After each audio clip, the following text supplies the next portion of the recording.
Welcome, friends, to the How To Heretic. I'm Uncle Doug. And I'm Uncle Dan. And this is your user's guide to life on the outside. That's right. Leaving religion is the first step into a larger, better world. But it can also be a scary world. Things work differently now. Yeah, there's masturbation. Never fear, that's why we're here. Where are your audio uncles? And with help from good friends and experts in all sorts of fields, we're going to share the stories and seek the knowledge we all need for building a great life. Something like that. After all, you only get the one that we know of, so you better make the most of it. Tally-ho!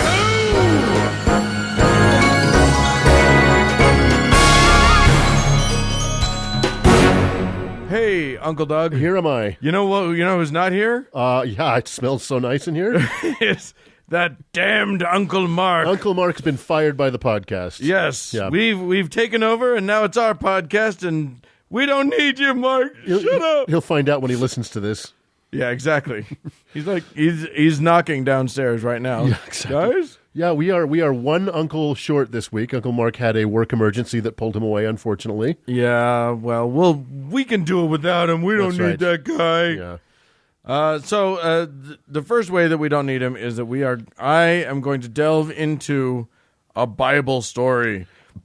And goodness gracious, it's one of the big ones. The big cinematic Bible story. Oh, yeah. We're going hardcore. Yeah.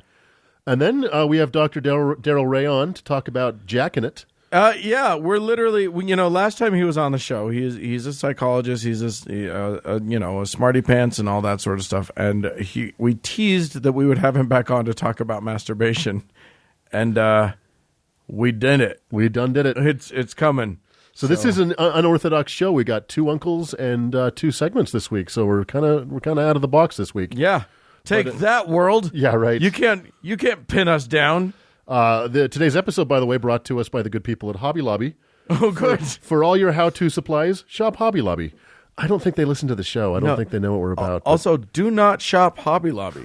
Do not give them your business. Find another place. Yeah, find another hobby or another lobby. Yes, indeed. All right. And if Darrell inspires you too much, find a lobby to do your new hobby. Jacket in the aisle at Hobby Lobby. That is the recommendation of the How To Heretic. Do not do any of the masturbation that you're about to be told to embark on in any place that will get you arrested. In the yarn aisle. That's what I recommend. All right, let's do this thing. Move along!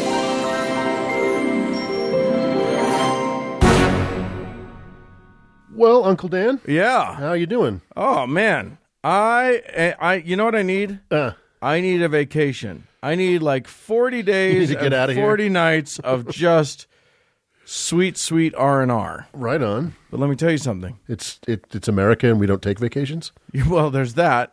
And also, I feel like a bunch of shit needs to happen. I got to get some ducks in a row before. All right. Some eggs in a basket. Yeah, sure. Before I can take a big vacation. Yeah. I'm alluding very slyly, as the listeners no doubt have picked up on, to the Exodus. I wanted to talk about Moses and the Israelites and all of that business. Oh boy, we're doing this. But I think it's going to be a two-parter. Yeah, it's a lot of content, huh? Yeah, I mean, this is in celebration of Rosh Hashanah, which has nothing to do with Passover, which would be the correct.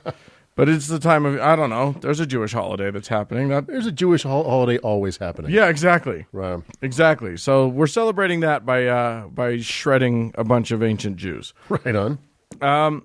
So, as most of our listeners will know, the setup is basically this. Most of the Israelites are currently slaves in Egypt. Right. Historians and archaeologists will point out, no, they weren't. An incredible historical event that never happened. That never actually occurred. There's no reason to believe.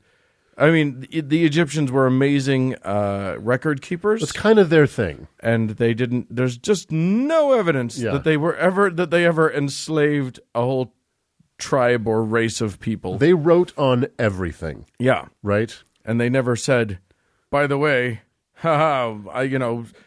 this Egyptian guy just bought 4,000 Israelites from that Egyptian Right. guy or whatever. Like, this just never happened. The economic slam that would happen to the Egyptian economy. Right. But we're going to ignore what actually happened in the real world, and we're going to talk about what happened in the Bible. That's actually the subheading of the Bible.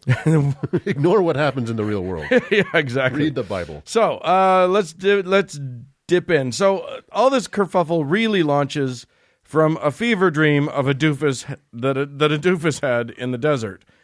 This particular doofus was not raised as a shepherd or a goat herd or whatever, but he had gotten married, and like so many doofuses of this world, his father-in-law had given him a job he wasn't qualified for, in this case, tending flocks. So there's Moses out tending his flocks, and like an idiot, he had taken them to, quote, the far side of the wilderness, or, depending on your translation, the backside of the desert. Okay. The ass end of Shitsville is where, as I think the translation in the new international fuck version of it. Anyway, I'll let you decide what it means. So this is where he sees the burning bush, Right. which even in the biblical account totally just sounds like a prank somebody was playing on him. Right. Because a voice comes out of the bush and says, Moses, Moses, wait, don't come any closer. Right. Just stay right there. Stay there. And as a matter of fact, take off your shoes. Take off your shoes. It's holy ground. So you stand there with your shoes off. And what else should I make him do? I don't know. Tell him to go to the Pharaoh. Okay, go to the Pharaoh. Prank war. Yeah, exactly. And thus launches the grand story of Cecil B. DeMille's 1956 epic, Yeah. Ben-Hur. No, just kidding. It's the Ten Commandments. You know, when I was young and in church, especially in primary, they would, I think the wording in the Bible is it was like on fire but not consumed. Yeah. And this was like this was so incredible. Like you understand it was burning but it wasn't burning. Right. Like okay. Yeah. What else you got? Cool. Right. My gas fireplace at home does the same thing. Exactly. It's a really good trick. Anyway, I guess that's not real. So actually, I said that's where Cecil B. DeMille's movie starts. No, that's not where the movie starts. Considering the fact that the movie is almost 4 hours long, it's probably where it should have started. Right. But no, then 12-year-old Dan would have been missed out on all that sweet footage of a gauzily clad Ann Baxter as Nefertiti. So, Oh yeah. so no, let's go back a ways for the movie. But for the purposes of our argument, boring. He was not raised as a prince of Egypt. Shut the fuck up. I know, right? Anyway, this dopey goat herd. Now the Lord has told him to go to Egypt and tell the Pharaoh to release the Israelites from slavery and then lead them into a good and spacious land, a land flowing with milk and honey. Spoiler alert, that was a lie. I know, right? You never get to go to a land flowing with milk and honey. That's A, not a land that exists, and B, no. They don't end up there. On the scale of lands of milk and honey, Yeah. the Middle East doesn't rank. No. Right? No, you don't get that. There are places like that. They're just not in the Middle East. No, absolutely not. Side note, this land that the Israelites were going to go to that was promised to them by the Lord their God, Yeah. what is listed in the Bible as the land of the Canaanites, Hittites, Amorites, Perizzites. Oh, no. I'm not making that up. Not parasites, but Perizzites, Hivites, and, I shit you not, Jebusites. Jebusites. Fuck. I don't even believe in Jebus.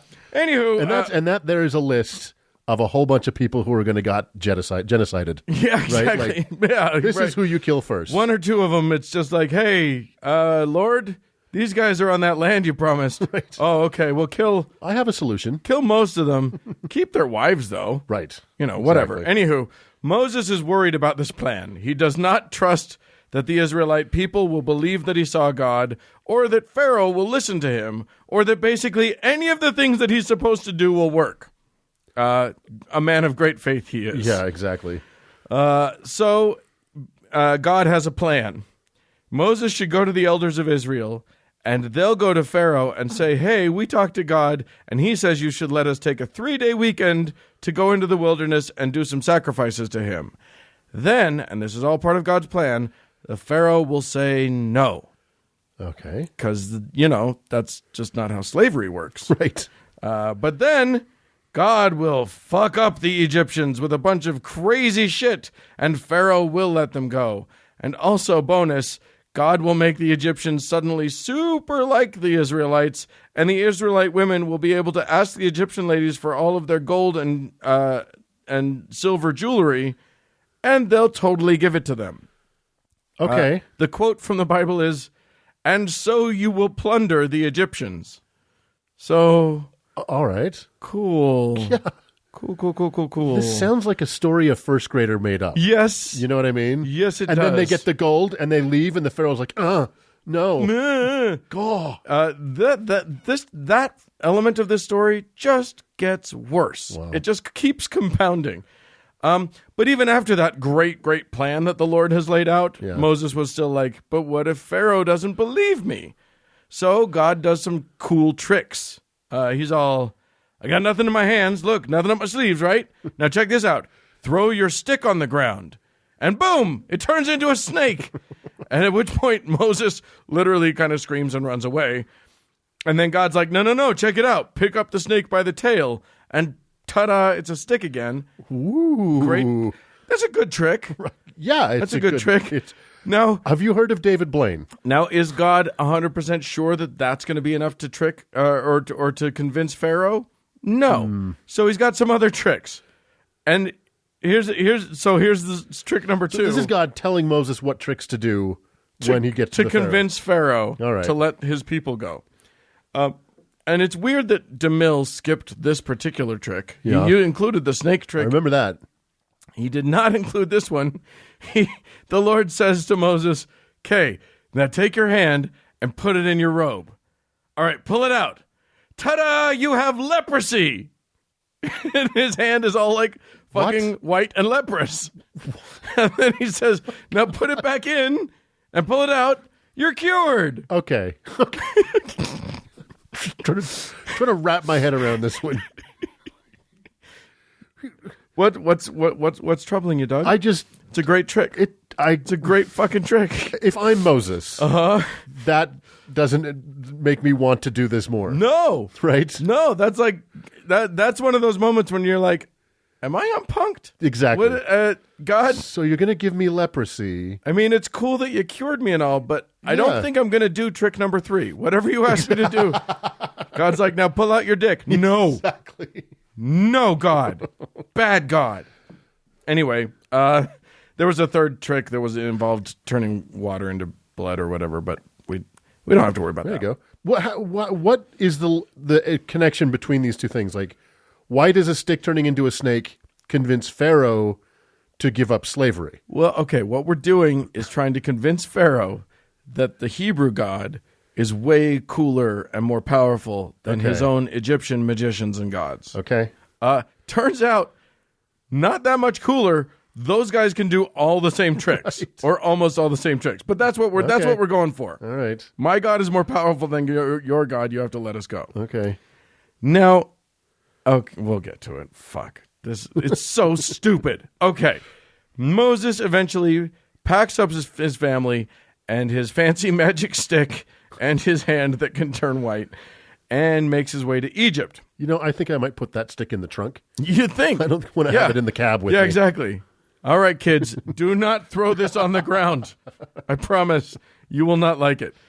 So he goes up to Yul Brynner and he says, "Let my people go." But actually, let's dispel with the whole image of Chuck Heston as Moses, please. Yeah. Because that big, powerful voice was a bullshit betrayal of the biblical account, because Moses literally begs God not to make him talk to Pharaoh because he was kind of dumb and, quote, slow of speech and tongue. So less Charlton Heston, more Gomer Pyle. Right. Like, exactly. that's where we need... Well, gosh, Mr. Pharaoh, I think you should let my people go, is what we're dealing with here. Right.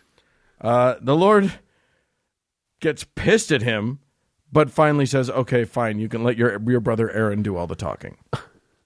What's the character of God in this story? Oh my God, he's the worst. Right. He is such a... And here's a little sidebar, just to illustrate that point. When Moses and his family were on their way to Egypt, at the Lord's command, this happens. This is Exodus chapter 4. You can look it up. Verses 24 through 26. It's just right in the middle of everything. Okay. At a lodging place on the way, the Lord met Moses and was about to kill him. What? But Zipporah, that's his wife, Wow. took a flint knife, cut off her son's foreskin, and touched Moses' feet with it. Surely you are a bridegroom of blood to me, she said. So the Lord let him alone. Okay. So God is creeping towards Moses very slowly with like a knife out. Right? And Moses' wife is like, I got it. I got this. Hang on. Chop. Flick. Right? Yeah. It's okay. I don't care how many rabbis you throw at making this make sense. Right. Fuck no. Yeah. There is no way to make sense of this. And why was God going to kill him? He He was like hiding behind the door in the inn. He was right. I mean, what kind of psycho God is like, go and do these? I have heard the cries of your people, and go and do these things, and we will save them together. And I'm gonna kill you. Fuck it. You know what? You're slow of speech, and I fucking hate you. Okay, all right. You cut off your son's dick. Fine, we'll let you go. Oh my God. So there's that. Cecil B. DeMille needs to make that movie. Yes. Right. Yes. Cecil B. Demented. Get in there. Okay, so Moses and Aaron go to the Pharaoh, and they say, let us go have a festival to our God. And Pharaoh says no, so everything's going according to plan. Uh-huh. And then he punishes the Israelites, all of the Israelites, with this whole brick scheme, which is like, you can't have straw to make your brick anymore. And there's this whole thing. Suffice it to say, I don't want to get into all that, but to suffice it to say that the Israelites are suddenly royally pissed at Moses and Aaron because not only have they not delivered them from bondage, but they've just made their lives 1,000 times shittier. I agree with them. Yeah. So they're understandably not okay. They go back to the Lord and say, Lord, hello, what gives? And the Lord's like, okay, so first trick didn't work, but we were expecting that. So now you go back to Pharaoh and you do the snake trick. But what would totally suck is if he just let you go because of that. So I'm going to make sure he doesn't. I'm going to harden his heart so he doesn't believe you.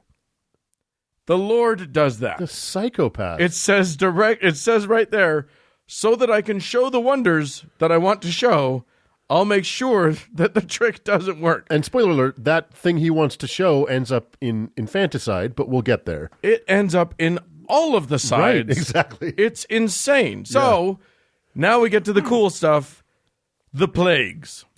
Now, I'm not going to dwell too much on any of them because the story is basically the same for all of them. The Lord tells Moses to do a thing, and that makes this horrible plague happen. And then Pharaoh says, please make it stop. And Moses does. And then Pharaoh's like, nah, fuck you. We're still keeping the slaves. Right. 10 times. Well, 9 times. A whole shit ton of times. So let's talk about what the plagues are. Right. Plague 1 is that the Nile and all the good water in all of Egypt is turned into blood. Oof. To my mind, you're kind of blowing your wad right up front there, God. Exactly. You save that one for the end. Yeah. Because all the fish die and nobody has anything to drink. That's the finale right there. That's the finale. Yeah, that is you're killing everybody for a week. And this is stuff like the stuff that they've got saved in their vessels turns to blood. So no one has anything to drink for a week. But lest you think that this impresses Pharaoh, Pharaoh then has his magicians do the same trick. Really? So apparently there was some water left. And he's like, well, my magicians can ruin water too. Okay. Well, great, I guess. You still don't have any water, idiot, but whatever. The one jug of water you had. Right. On to the next plague, I guess. So frogs. Yeah. Teeming with frogs. Then gnats, which, they're annoying, but, whatever. Then flies. Right. All equally annoying, but not enough to convince Pharaoh. So then the Lord kills all the Egyptian livestock. Jesus Christ. All of it. That's horses, donkeys, camels, cattle, sheep, goats, all dead. Okay. And leaves all of the Israelite livestock alive. Okay. That's a hell of a trick. And yeah, Pharaoh just leaves the livestock with the Israelis, doesn't take the slave livestock. One assumes. Yeah. But also one assumes by now, genocide level of people have died. Yeah, and pestilence. Can you imagine? How can anyone have survived a week without water? Right. And now all of their livestock is dead. Leaving aside the fact that none of this actually happened, none of this, like, if it had, this would be recorded. Yeah. We would know about this. Yeah. Oh, right. Somebody in Egypt might have written something down. Exactly. Anywho, we're not done yet. Pharaoh, still not impressed. Then Moses gave all the Egyptians festering boils. Still not enough. Jesus. So the Lord says to the Pharaoh, through Moses, that he could totally have killed everybody by now, but he didn't. So, feel lucky. Right. But now he's going to bring a hailstorm bigger than any hailstorm that has ever hit Egypt ever. So, and you might see an issue with this. We'll see if you're clever enough to catch on to the issue that I caught on to with this. All right. Bring in all your livestock from the fields and shelter them. The carcasses? Right? Right. You just killed them 2 plagues ago. Right. Exactly. Where the fuck did all this what is the timeline here? Right. Was this plague 12 years later? Right. I don't get how this worked. The book was just not paying attention to its own damn self. Right. But there you go. So Okay. they bring in all the livestock, or some of them bring in the livestock, some of them don't. The hail happens, is whatever, kills all the crops and strips all the trees. God. So now we have livestock that apparently is all dead and also reincarnated. But, no one has food or water. Yeah. how? There's nothing to drink. There's nothing to eat. The animals are dead and festering. Everyone's got disease. Okay. Still, Right. Pharaoh's like, no, I don't know. These are pretty good tricks. And by now, his magicians have failed out. They cannot recreate any of this shit. Okay. So good on him then. But so Pharaoh says, hey, please make it stop. I'll let you all go. And then Moses makes it stop. And then he's still like, psych, nope, you're all still slaves. Number 9. This is a great trick. No, we're on to back to bugs for a second. Okay. Because we needed locusts to come into the... and then a few days of darkness. Okay. And then the big finale. But for that and so much more, you'll have to tune in next week for the exciting conclusion of Dun, dun, dun. This Story Sucks! Yeah, there you go. All right. Well, I can't wait. But let's move on. Let's do it.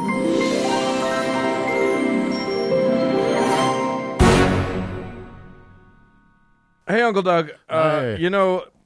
People in this world listen to our show. Yeah.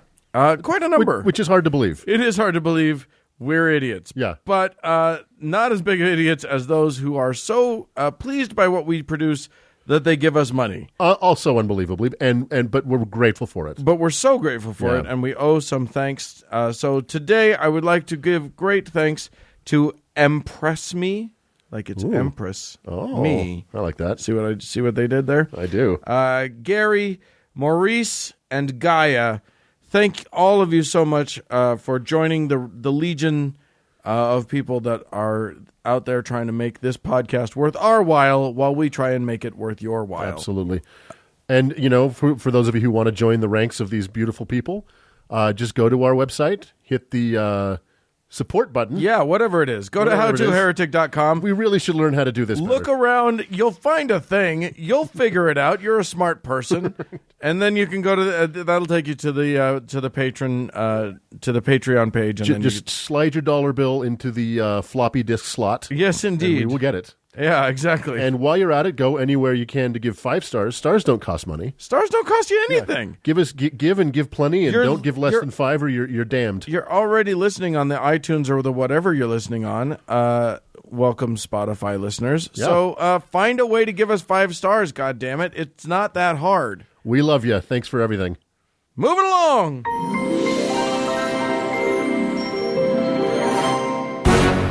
Hey, Uncle Doug. Uncle Dan. To my recollection, now you and I were both raised Mormon. Everybody knows that. Yeah.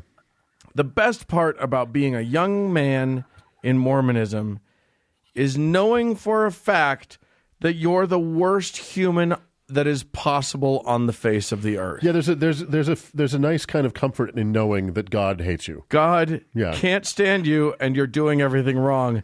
And the main evidence for that is that you can't stop touching your little pee-pee. Yeah. The only thing that brings me joy is the worst possible thing I can do.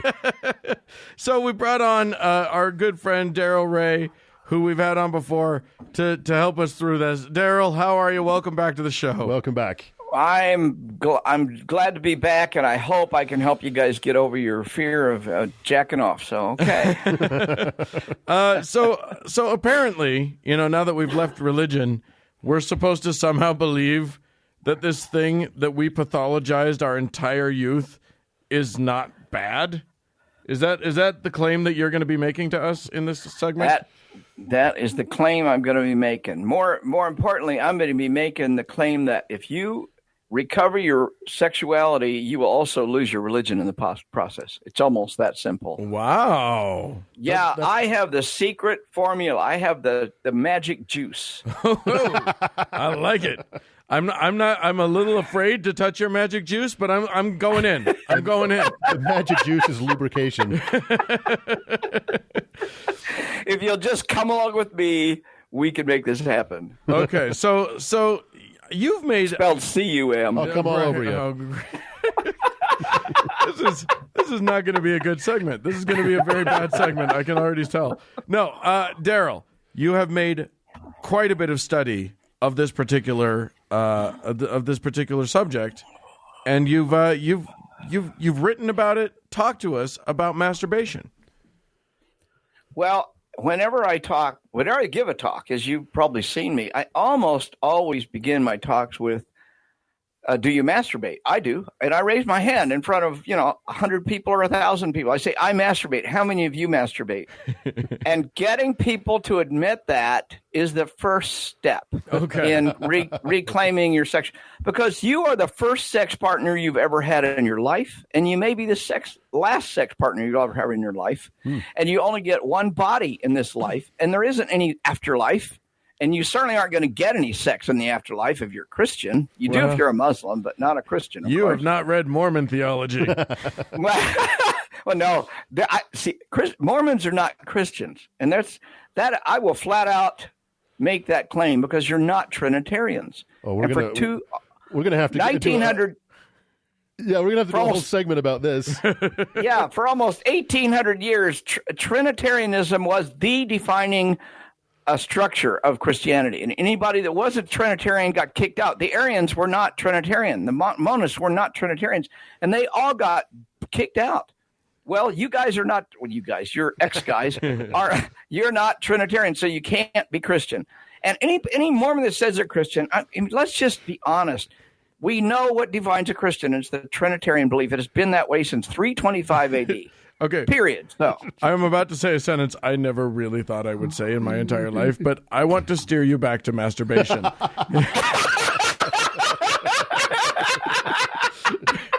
Because we're headed down a rabbit hole we don't need to be down. Yeah.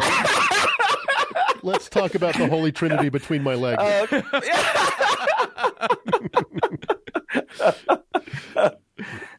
So let's get back to masturbation. So anyway, I ask them that, and they have a hard time. People sometimes have a hard time raising their hands, although a lot of people do, which is really cool. But if you think about it, you're the only person, you're the first sex partner you have. You may be the last sex partner. You've only got one body. Let's look at that without religion and realize that religion has used your sexuality against you from the day you're born. That's you're being taught you're so a true. Yeah. worthless piece of shit. Your natural drives are your biggest enemy. Your body's your enemy. I mean, the whole Garden of Eden thing with Adam and Eve, that's the most sex negative story you can imagine. Yeah. And then it goes downhill from there. Well, so and if you want to control someone, tell them that the thing that they inherently are is bad and that only you can save them from it. And you've got, if you can make them believe it, you've got them. Well, and if you can associate bliss, and if you can associate sexual ecstasy with guilt, you can really do damage to people. You know what I mean? Well, that's absolutely the truth. And so what we see is that people who are brainwashed in this, or put into this system, even as they leave the system or change into another religion, take that with them, the shame and guilt. Yeah. And it really messes up. Can I use the word fuck on here? Yes, please. Okay. It really fucks up their sex life. Even people who have long since left religions carry this shame and guilt. And it is my contention that we need to start talking out loud about masturbation, because that's the first thing. You don't go to premarital sex, and don't go to, are you swinging from the chandeliers in your sex life or anything like that. Go back to the basics. Start with the place you started as a sexual human being, and that's masturbation.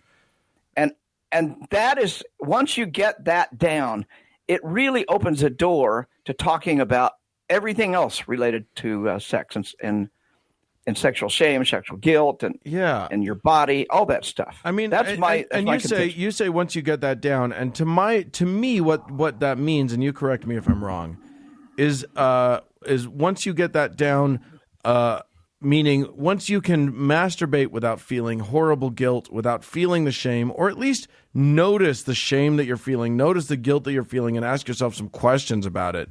But it took me years to come close to like any kind of sexual activity without shame and guilt. It just followed me.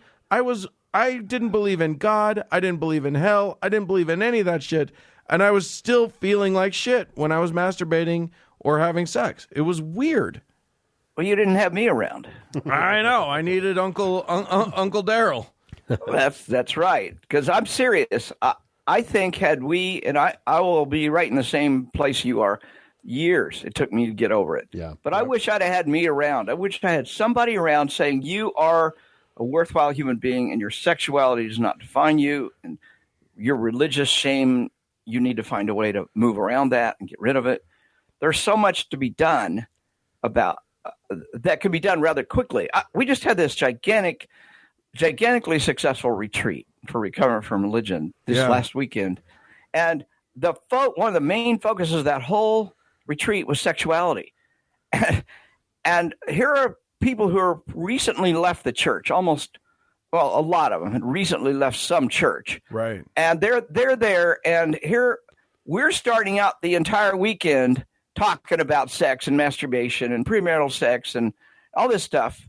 And people's mouths are open because they're sitting there basically thinking, fuck, I've never opened my mouth and used the word fuck before. Right. So by the end of the weekend, we had people saying, this is the most liberating. I've never been able to tell anybody I masturbate. I've never been able to admit that I'm gay or I'm bisexual or I'm transsexual. And yet that I've let that define me. And by just a single weekend, I could tell a major amount of difference. And not everybody, but the vast majority of these people. So what's the starting point when a person wants to let go of that guilt, let go of that shame? What's the starting point on that? Where should we start? Well, I think you already hit the nail on the head. Being mindful of it. So you can get your porn out, you can get your lubrication out, you can go in your bedroom, lock the door, whatever you do, and then be mindful of the shame and the guilt that you're feeling, and just let it be there. Because if you deny it, if you fight it, it's probably going to come back. And it's being mindful of it and letting it just rest there. You'll find that it doesn't take very long, and you can't fight it. You can't dispute it with logic. I mean, it wasn't put there with logic. It was put there before your rational brain had any ability to put its own logic together. Yeah, it's kind of it's in the emotion part of the brain, not the reasonable part of the brain. Absolutely. So I think mindfulness, and if you don't know what I'm talking about with respect to mindfulness, your listeners, go look it up. There's some mindfulness workbooks out there that are perfect. They're beautiful. They don't necessarily talk about sex, but the techniques that are in those manuals, mindfulness manuals, work just as well. Great. But I find that when you can teach people to enjoy their body, to sit down, touch their body, feel the shame or the guilt, and then move on with touching their body, and just acknowledge, oh yeah, that's that shame, that's that guilt. My mom taught me, grandparents taught me. Just say, oh, there it is. Thank you, Mom, and move right on. Thank you, Dad. Move right on. Right. You're not fighting it. You're letting it come in, and you're letting it flow out. And you're noticing it. Yeah, you're noticing it, but you're noticing it as an observer. I don't know if I'm ready in my life to say thank you, Mom, right after I have an orgasm. I'm not there yet. Yeah. You can find your own verbiage. I think that's probably wise. Yeah. I'm not going to say it again anyway, all right? Yeah. That was a weird day. Yeah, Good Lord. Well, by and large, you're not going to be saying thank you after your orgasm because this is all while you're moving up. You're going into whatever your activity is. Right. And well, this yeah. I always felt, and this is maybe a little too personal, but I was always in the back of my mind when I was getting into masturbating or having sex with someone, the shame and guilt was there, but it was overwhelmed by the endorphins and the 3.5 billion years of evolution. But the moment I would have an orgasm, the shame and guilt would slam down on me. Yeah. So hard. Yeah, right. It ruined relationships when I would actually, move on to sex with a partner, that I was such ashamed and, terrified after we had sex that it actually ruined relationships of mine. Oh my God. I had the same experience. Right. I can't imagine how shitty this must feel to a partner. But exactly. I did this I did this a couple of times where I would fool around with a girl. I was still sort of, 1 foot in, 1 foot out of the church. And I would, I still had, even if I was only halfway in the church, I was 100% teenage boy. Yeah. So I was definitely driven to touch her boobs no matter what. Yeah. And I'd fool around with her and we'd have a great time and it would feel amazing and she'd feel amazing and it would just be this awesome time. And then 15 seconds later, I'd be sitting on the foot of the bed going, we can never do this again. Exactly. I feel so shitty. How fucking... it's a pathology. It's the worst. It's awful. Yeah. But you were young. You were still captivated by that ideology. You're not there now. You're an adult. Yeah. As people leave and get out of religion or question the religion's dogma around sexuality, there's some techniques. And I really want to talk about some of those techniques with you. Like dive in, buddy. I want to hear it. Mindfulness.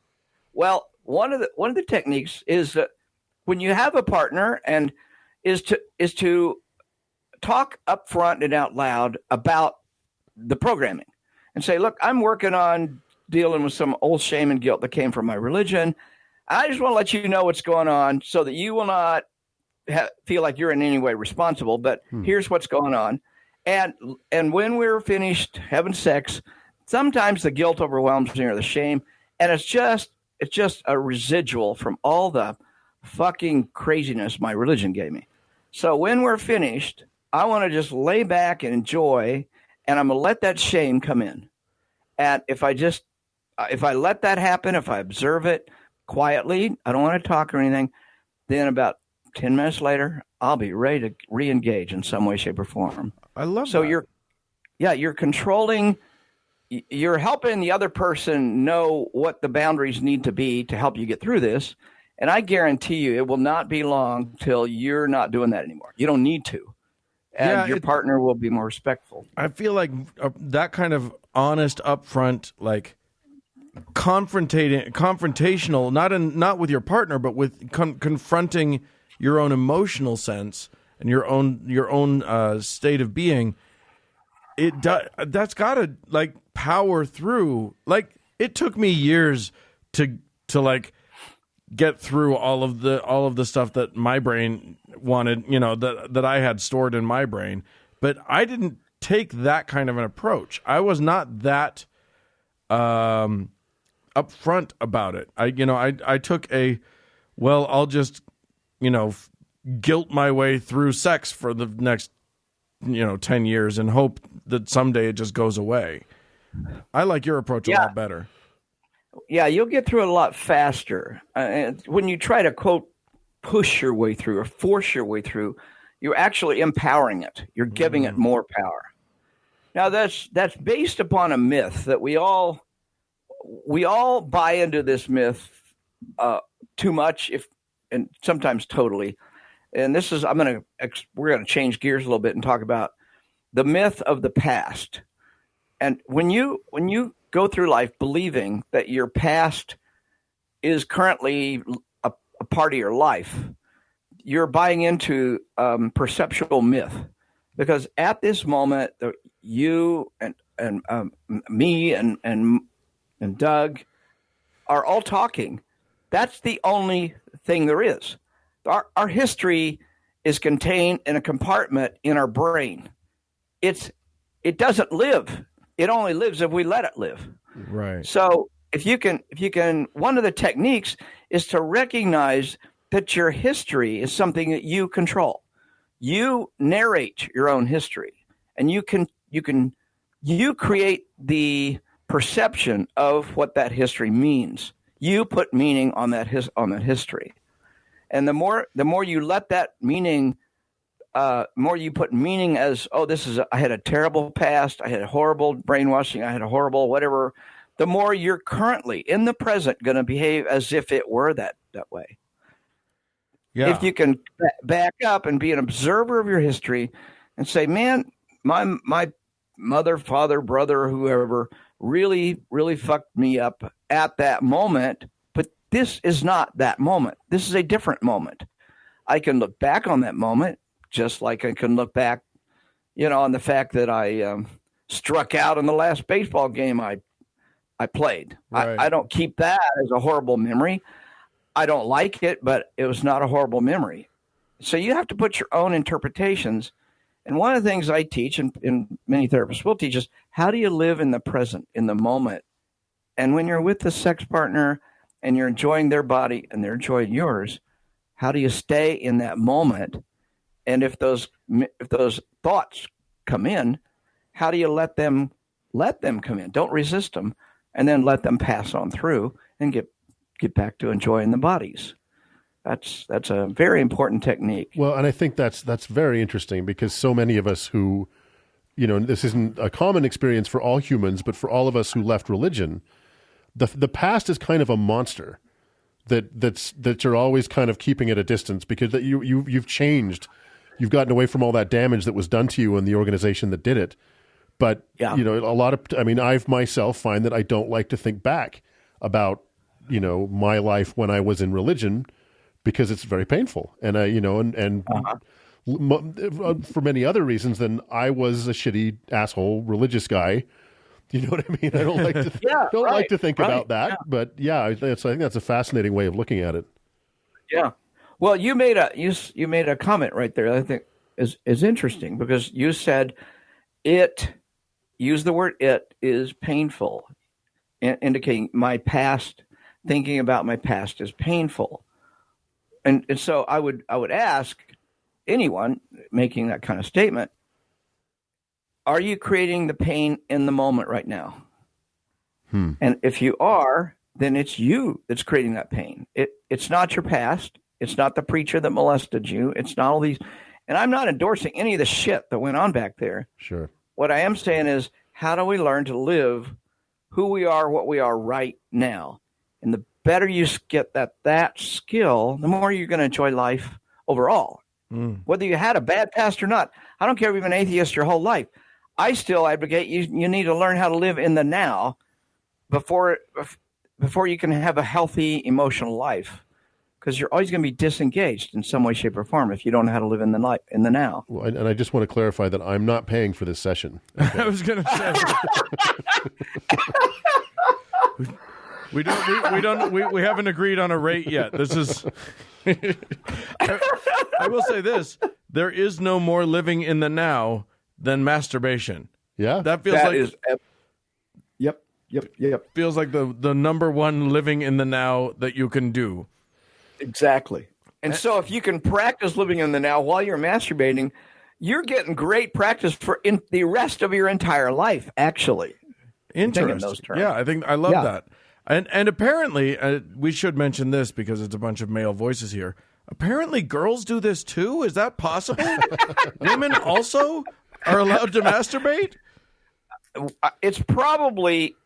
Women don't seem to masturbate as much as men, but they do at a high rate, and we're not sure why. In fact, it may be cultural. It may be that women are more shamed by a long shot than men are. Huh. So they're taught from very early on their bodies are their worst enemy. I mean, the whole Adam and Eve thing puts the whole onus on Eve.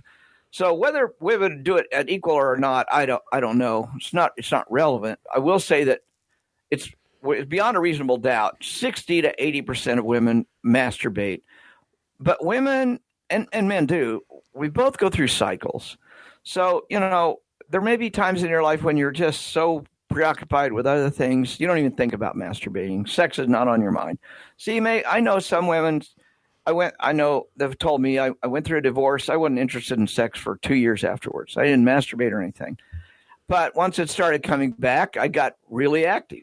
Yeah. And that is okay. People do that. I've noticed in my own life, literally in my own masturbatory activity I'm 39 years old now, and I've noticed that I constantly I just celebrated the 30th anniversary of my 39th birthday. So there you go. Congratulations. More on us there.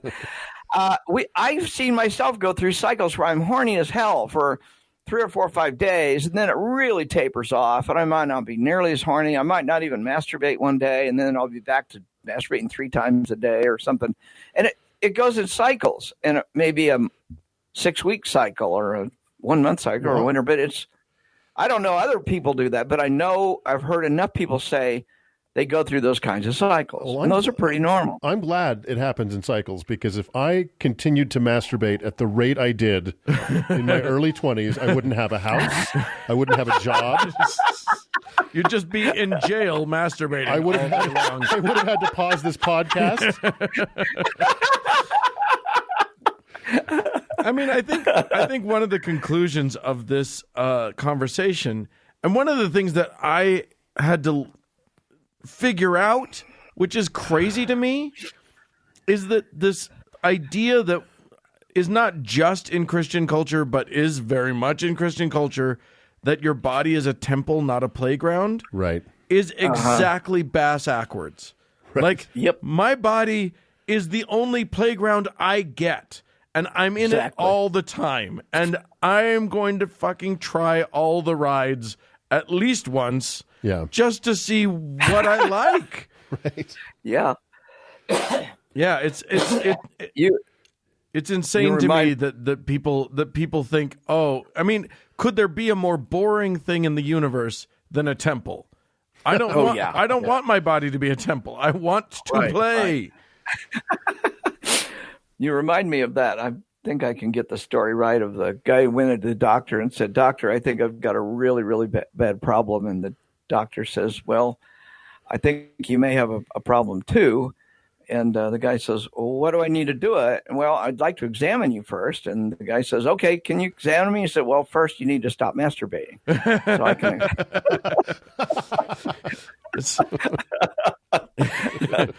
Yeah, that's if you have to slow down just so that anyone can get a look at a thing, that you may have pushed it a little far. Maybe. When I was a student of Dr. Albert Ellis's back in the 70s. He's the godfather, the inventor of cognitive behavioral therapy. Oh wow! He was probably the number one sex therapist and sexologist of his day, and not to be confused with Havelock Ellis 50 years before. who also was one of the earliest sex therapists. But anyway, Dr. Ellis was my mentor, and he was very adamant that masturbation is the key to understanding your own sexuality. And he really taught a lot of let's talk openly about our body parts. Let's not pussyfoot around. Let's not worry about whether we're going to hell or anything about it. And from that, I took a lesson, and I kind of had to stay quiet because I was an organizational psychologist for 30 years. But once I got out of that, and I wrote The God Virus, which I think you guys have probably read. Mm-hmm. Yeah. And then Sex and God, my second book there, it occurs to me from what Ellis taught, but the key to getting to reclaiming your sexuality and getting rid of religion is really getting in touch with those components of you that religion has denied. And that's what you're saying. Religion has told you all these things. Yeah. And so what pisses me off a little bit, and I don't want to sound like I'm too critical of, Hitchens or Harris or Dawkins or Dennett or, any of the writers, is they seem to avoid sex and sexuality. They don't. True. If you look at all those books, the number of pages devoted to sex and sexuality is infinitesimal. Thousands of pages there, and you can find maybe a dozen. Yeah. Now, that's not to say Hitchens doesn't say some pithy things, but nobody's focused on sex. And here's my contention. We, as an atheist, as a secular group, we need to be focusing. Stop debating whether God exists or not. That's passé. That's useless. Debate whether masturbation is addictive or not. Let's talk about touching your genitals and enjoying yourself. I tell you, I think we will deconvert a lot more Christians that way than debating whether God's alive or not. I love that. Yeah. And it's funny because one of the big things that's happening here in Utah right now is because Mormons are so fucking crazy about sex and pent up, and their position is so untenable. Utah, and especially the most Mormon parts of Utah, have the highest porn consumption in the country. Oh, yeah. Yeah. And then they, and it ruins marriages because the women catch their men watching porn and think that, and then the men claim to be addicted to porn, and porn and so now there's this whole organizations have sprung up about porn as the new drug and it's addictive and all that stuff. And it's not the porn that's addictive. It's you've been taught all this crazy shit. And now you have this you have this very unhealthy relationship to your own sexuality. Right. Yeah, you got a bad relationship with your body if you think it's addictive. Well, there's a guy, I believe he's out of the University of Illinois. I can't remember his name right now. Grubbs, I think his name is. He's been doing quite a bit of research for the last 5 years on this whole notion of sex addiction. Yeah. And as you probably know, I've got several talks on sex addiction, and it's non-existent. It's a religious concept. It's not a psychological concept. But what he had, Josh Grubbs, that's his name, Josh Grubbs. Josh, PhD out of there. What he has found is the more religious you are, the more likely you are to self-diagnose or be diagnosed by your pastor as a sex addict. Interesting. People who are not religious almost never identify as sex addicts. Interesting. So it's the religious shame that makes people think they're an addict, and that's the narrative that religion wants you to take on. Is if you touch I have it on a Catholic site that has this guy that's like a spokesman for the Catholic Church, and he says in his talk, if you masturbate even once to porn, you are a sex addict. That's what he says. Once. Oh my God, that is a man who is proclaiming his own addiction right there. Yeah, exactly. He wrote that right before and right after he masturbated. No doubt about it. Yeah. And I think therein lies another thing to consider, and that is think about people who get into religion real early in life, with the best example being Catholic priests. Back when I was a clinical psychologist, I practiced as a clinical psychologist for about 10 years in my early career.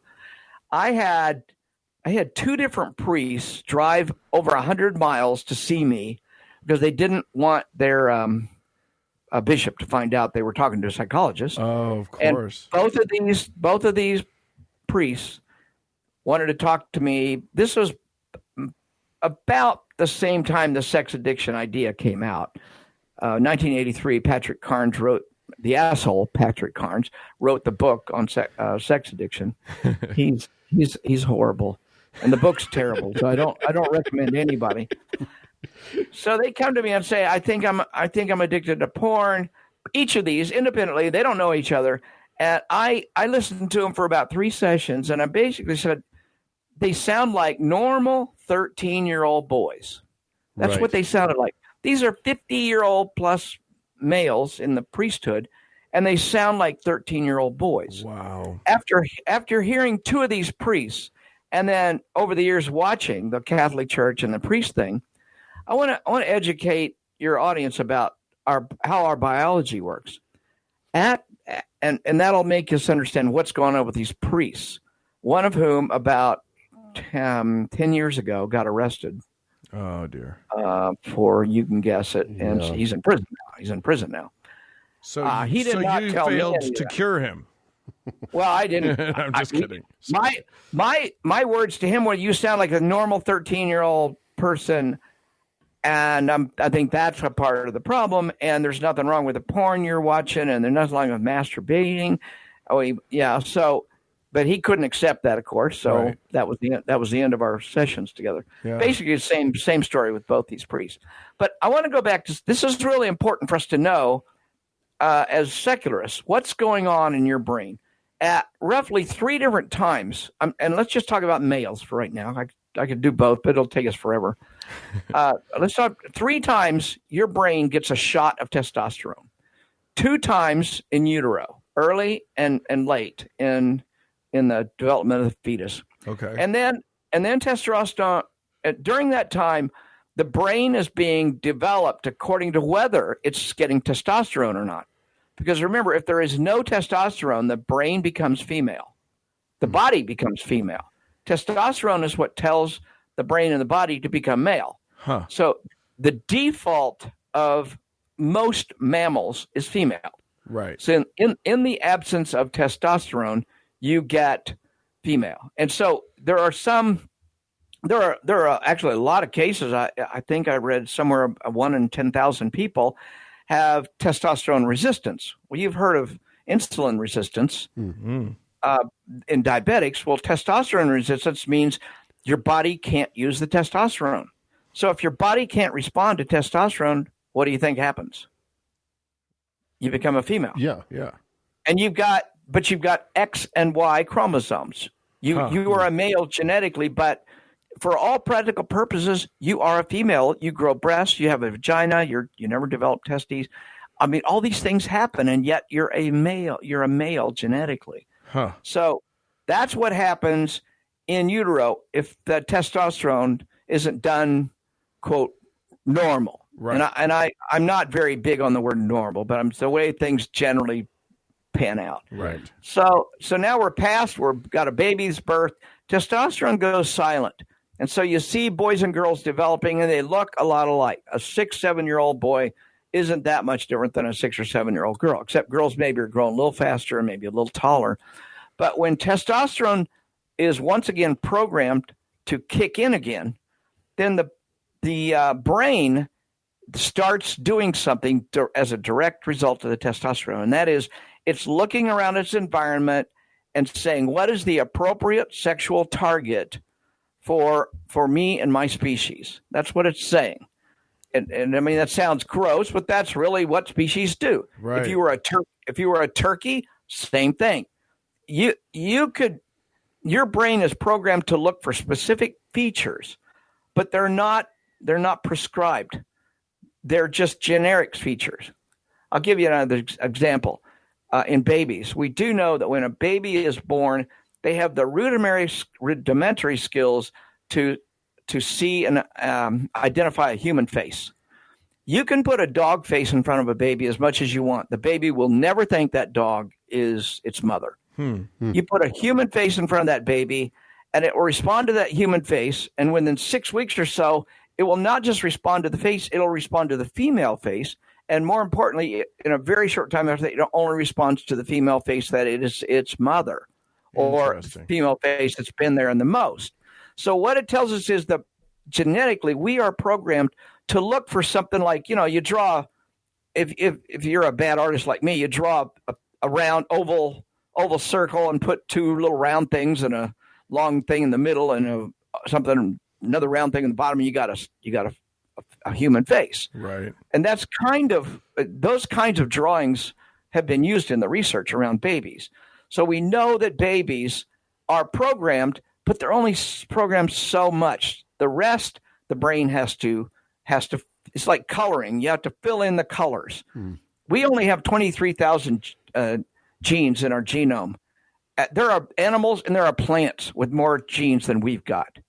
To have to program everything about your sexuality would take thousands of genes or lots more genes than we've got. So what nature's done is a bunch of shortcuts and say, let's just shortcut this. And when you get about 12 years old, we're going to shoot some testosterone in you. And whatever's around you that looks like a female, that's probably the target for your particular species or whatever. And so what if you're being raised in an all-boys Catholic school and being groomed to be a priest? Who are you surrounded by? Interesting. Yeah. Young men. Exactly. Let's go back to an ethologist, Dr. Tinbergen, in the 1950s, did experiments with geese and ducks. And what he found was if the ducks, the baby geese, let me use geese. If the geese were hatched in his presence without the mama goose, they put the mama goose in another room, they hatch the eggs, and the only thing in the room is him, and he starts walking away, those geese are programmed to follow whoever's around. Right. That's what the geese do. So he walks around for 2 or 3 hours. They imprint on him. Now you bring the mama goose in and say, okay, take care of these babies, and the babies follow him out. They will not. There's nothing he could do to get those babies to follow the mama. Right. Because they'd imprint on him. Well, it's a similar thing going on here. If you're surrounded with a bunch of boys and they're all 13-year-old boys are probably the target of what your brain is developed to look at. Wow. It's pretty insidious when you think what's going on in the brain. And, the criminal activity that the Catholic Church is engaging in and hiding all this is a direct result of the Catholic Church's own way of raising kids that just upsets our biology. It upsets our biology horribly. Huh. So that's kind of the answer to why it's happening to so many Catholic priests. It's because it's baked in. It's inevitable. Yes, right. But it happens to every one of us. Right. All of us at 12 years old are looking around, and so here's the beautiful thing. It's really fascinating once you understand what's going on with us. It's an evolutionary biology thing. Then you'll realize why do women, the majority of women in East Asia have very small breasts or none at all almost. Why do Welsh women seem to have the biggest breasts on the planet? I've been there. It's amazing. So, okay. Why are there entire tribes in South Central Africa that have something called steopygia with gigantic butts? Right. Well, the reason for that is, as humans, we are literally breeding ourselves. Right. When you're 12 years old and you're looking around and you see women with big butts and everybody's saying, "Ooh, she's really attractive because she has a big butt," your brain puts two and two together and say, "Oh, I need to find a big butt woman to mate with." It's basic biology at that point. Or if you're in Wales, you look around and all the women have large breasts. You say, "That's the target for my culture." It's the shortcut. Rather than programming you to always find women with big breasts or big butts, you have a shortcut that says whatever is there is probably the right target. Well, just like for geese, whatever is moving is probably your mother, unless you got an idiotic psychologist trying to fuck your life up. It's pretty rare. So evolution doesn't need to tell you, okay, look for somebody with colored feathers on that's about this big. It doesn't need to. It just says, look for whatever's moving, and that's probably your mom. And look for whatever's female or attractive in your environment, and that's probably the right target for you. Wow. Huh. And so we are literally breeding ourselves because cultures diverge. It's called genetic drift. Drift, right. Right. Genetic drifts. Cultures and genes, genetic drift is influenced by culture as well. And so you can go to different parts of the world, and different things are attractive in different cultures. And it's very strong. And here's the deal. Once a 12 to 14-year-old boy is locked in on the program of their culture, they're probably not going to change the rest of their life. Huh. Now, it's not to say they can't, and they don't. They do. I'm not saying that. It's just it's locked in, and males lock in a lot stronger than females do. Interesting. So females look around what's attractive in our environment, but they are more flexible. Females are far more. Males are. We're actually pretty rigid in our sexual preferences. My experience has been that I'm more rigid and they're more flexible. That's true. I'm going to poke a hole in your whole theory here, though. I just got to say, Okay. Donald Trump doesn't live in Wales, so we talk about the genetic drift. Well, we've had a bit of a conversational drift. I've loved every minute of it, but I'm afraid we've gone further than time-wise than we had allotted. So I am going to cut us off here. And we'll pick it up another time. Next time we have you back. And listeners, get out there and spank it. Yeah. Flick the bean, work the Pope, make it all happen. Well, can I put a plug in to read my book, Sex and God? There's a lot more information on this stuff in there. Absolutely. And where else can people find you if they're looking for more information from a delightful, dirty old man? I'm on Facebook. I'm on Twitter, Dr. D. Ray 132. Dr. D. Ray 132. DRDRAY 132. And quick plugs for your organizations, all that sort of stuff. Yes, Recovering from Religion. If you need help, we are here to help anybody leaving your religion. We give hope, and we try to give hope to people that are trying to leave their religion. We'll help you with your relationships. We'll help you deal with how you raise your children. You name it. Go to our recoveringfromreligion.org and hit the chat button and chat in.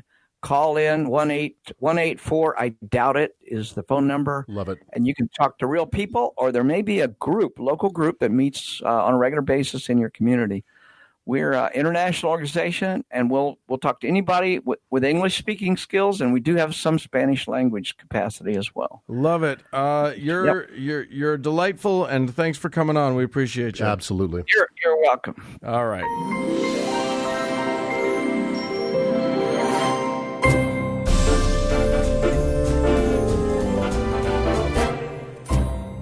Well, friends, that's it for this week's show. Hey, we'd love to hear from you. I suppose you could write us your masturbation stories. Email it's howto@howtoheretic.com. Or if you're currently working the rod or the bean, leave us a voicemail at 903-88-HOW-TO. That's 903-884-6986. I was going to say don't do that, but then it's Mark that actually listens to those first. So, yeah, go ahead and do that. Thanks so much to our patrons. And thanks to Cody Layton for editing this show. And thank all of you friends for tuning in. We sure appreciate you. Bye, friends.